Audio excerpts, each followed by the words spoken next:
Welcome to another episode of The Bug Bite, hosted by yours truly, Tech Coach Ralph. In today's episode, we're going to be talking about the Pentium FD4 bug. What is the Pentium FD4 bug? It is a hardware bug affecting the floating point, the FPU, of the early Intel Pentium processors. Because of the bug, the processor would return incorrect binary floating points, results when dividing certain pairs of high precision numbers. So we're going to get into that and we're going to find out a little bit more about it. So we're going to get into that. We're going to find out a little bit more about it, how many people it affected, how much it cost the company, all that. Because on the Bug Bite, we like to analyze, see critical bugs, the impact that it had to the company, and the impact that it had to the public. But so stick around and let's get into it.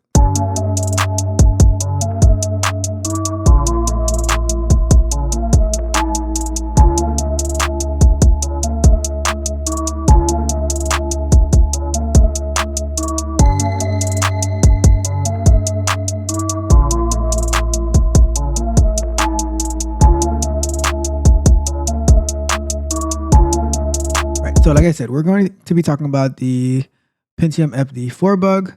But before we do that, if you haven't done so yet, subscribe to the channel, hit the notification bell so you can know every time that we go live, hit the like button, share the video with someone who you think will find it useful. Maybe they are a software tester, they're transitioning to software testing.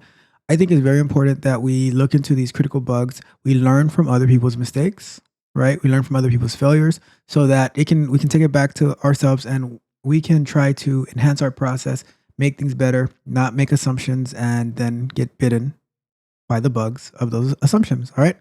Also, if you haven't done so yet, check out the Patreon, see all the amazing content that we have in there. Always trying to release new content, new resources that I use just to help you guys grow into your careers and, just be better overall. Okay. This is a growth channel where we are trying to help you get better in all aspects. So check it out, reach out to me, and we can go from there. Okay. But getting back to the Pentium FD4 bug, let's get into the topic. All right. So the Pentium FD4 bug. So let's find out what it was first, right? I already gave the brief introduction, but the Pentium FD4 bug is a hardware bug affecting the floating point unit, FPU, of the early Intel Pentium processors. Because of the bug, the processor would return incorrect binary floating point results when dividing certain pairs of high precision numbers. And you got to think about this, right? With technology, with math, with algorithms, if you are off by the slightest number, it can be a totally different result and who knows what can happen, right? So it says the bug was discovered in 1994 by Thomas R. Nicely, a professor of mathematics at Lynchburg College. Missing values in a lookup table used by the FPU's floating point division algorithm led to the calculations acquiring small errors. While these errors would, in most cases, only occur rarely and result in small deviations from the correct output values, in certain circumstances, the errors can occur frequently and lead to more significant deviations. All right. And from working in a from working before in a healthcare company, or a pharmaceutical company, every little deviation has to be tracked, right? And has to be reported and go through the FDA. And there's a whole process around it, right? And that can take long. So deviations matter. Okay. The severity of the FD4 bug is debated, though rarely encountered by most users. Bite Size Magazine estimated that 1 in 9 billion floating point divides with random parameters would produce inaccurate results. So 1 in 9 billion, like you can't even give that a percentage, right? Both the flaw and the Intel initial handling of the matter were heavily criticized by the tech community, right? So the tech community is ruthless, right? Because such a small, like 1 in 9 billion, right? But they're heavily criticized. In December of 1994, Intel recalled a defective processor in what was the first full recall of a computer chip. In its 1994 annual report, Intel said it incurred a $475 million pre-tax charge to recover the replacement and write-off of these microprocessors. So let's go into the description of this issue, right? In order to improve the speed of the floating point division calculation on the Pentium chip over the 486DX, Intel opted to replace the shift and subtract division algorithm with the Sweeney, Robertson, and Toker, the SRT algorithm. The SRT algorithm can generate 2 bits of division results per clock cycle, whereas the 486 algorithm could only generate 1. It is implemented using a programmable logic array with 2,048 cells, of which 1,066 cells should have been populated with one of 5 values, either -2, -1, 0, +1, or +2. When the original array for the Pentium was compiled, 5 values were not correctly downloaded into the equipment that etches the array into the chips. Thus, 5 of the array cells contained 0 when it should have contained +2. Right? So the 5 of the array cells contain 0. It should have contained +2. So there goes the. It looks so minor, right? But this minor issue, this minor deviation, costs Intel $475 million pre-tax. All right. As a result, the calculation that rely on these 5 cells acquire errors. These errors can accumulate repeatedly, owing to the recursive nature of the SRT algorithm. In pathological cases, the error can reach the 4th significant digit of the result, although this is rare. The error is usually confined to the 9th or 10th significant digit. Only certain combinations of numerators and denominators trigger the bug. One commonly reported example is dividing 4,195,835 by 3,145,727. Performing this calculation in any software that used the floating point coprocessor, such as a Windows calculator, would allow users to discover whether their Pentium chip was affected. The correct value of the calculation is what you see below. So the 4,195,835 divided by the 3,145,727 would equal 1.333820 and a bunch of trailing numbers. When converted to hexadecimal value used by the processor, right? So you have the 4 million number, right, in its hexadecimal, the 3 million in its hexadecimal, the 5 in the 4 million number triggers the access to the empty array cells, right? So that 5 in the hexadecimal is what triggers the access, right? As a result, the value returned by the flawed Pentium processor is incorrect at or beyond 4 digits, right? So here's where the issue happens. Here. So if we remember in our math class, right? 10th, 100th, 1,000, 10,000.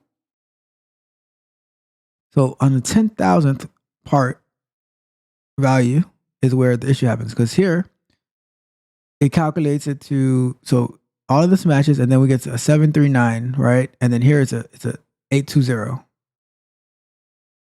Okay?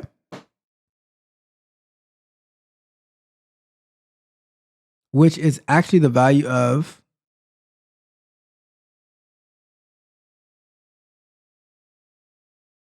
the original number, right? Minus 256. And that's how you get this number here. A lot of math on this, right? So the discovery and the response. Thomas Nicely, a professor of mathematics at Lynchburg College, had written code to enumerate primes, twin primes, prime triplets, and prime quadriceps. So for all our math majors here, hopefully that makes tons and tons of sense to you. NICE noticed some inconsistencies in the calculation on June 13, 1994, shortly after adding a Pentium system to his group of computers, but was unable to eliminate other factors such as programming error, motherboard, chipset, etc., until October 19, 1994. On October 24, 1994, he reported the issue to Intel. Intel had reportedly become aware of the issue independently by June 1994 and had begun fixing it at this point, but chose not to publicly disclose any details or recall affected by CPUs. On October 30th, 1994, NICE sent an email describing the bug to various academic contacts requesting reports of testing for the flaw on 486 DX4 Pentium and Pentium clones. The bug was quickly verified by others, and news of it spreading quickly on the internet. The bug acquired the name the Pentium Fd4 Bug from the x86 assembly language mnemonic for floating point division, the most frequently used instruction affected. The story first appeared in the press on November 7, 1994 in an article in Electronic Engineering Times. Intel fixes a Pentium FPU glitch by Alexander Wolf and subsequently picked up by CNN in a segment aired on November 22nd. It was also reported by the New York Times and the Boston Globe, making the front page in the latter. At this point, Intel acknowledged the floating point flaw, but claimed that it was not serious and would not affect most users. Intel offered to replace processors to users who could prove that they were affected. However, although most independent estimates found that the bug would have a very little impact on most users, it caused significant negative press for the company. During a 2019 talk, while reflecting on development of Quake, John Romero described how frequently and persistently this bug could have been reproduced by describing behavior Michael Abrash spent hours tracking down that would result in parts of a game level appearing unexpectedly when viewed from certain camera angles. All right. IBM paused the sale of PCs containing Intel CPUs, and Intel's stock price decreased significantly. The motive behind IBM's decision was questioned by some in the industry. IBM produced the PowerPC CPUs at the time and potentially stood to benefit from any reputational damage to the Pentium or Intel as a company. However, decision led to corporate buyers of PC equipment demanding replacements of existing Pentium CPUs, and soon afterwards, other PC manufacturers began offering a no-question-asked replacement of flawed Pentium chips. So let's get into this part, and then we'll probably wrap it up after that, right? The growing dissatisfaction with Intel's response led to the company offering to replace all flawed Pentium processors on request on December 20th. On January 17th, 1995, Intel announced a pre-tax charge of $475 million against earnings. Ostensibly, the total cost associated with the replacement of the flawed processors. This is equivalent to $783 million in 2021. Intel was criticized for barring resellers and OEMs from participating in the recall program, requiring end users to replace chips themselves. Intel's justification for this, posted on its support webpage, was that it is the individual decision of the end user to determine if the flaw is affecting their application accuracy.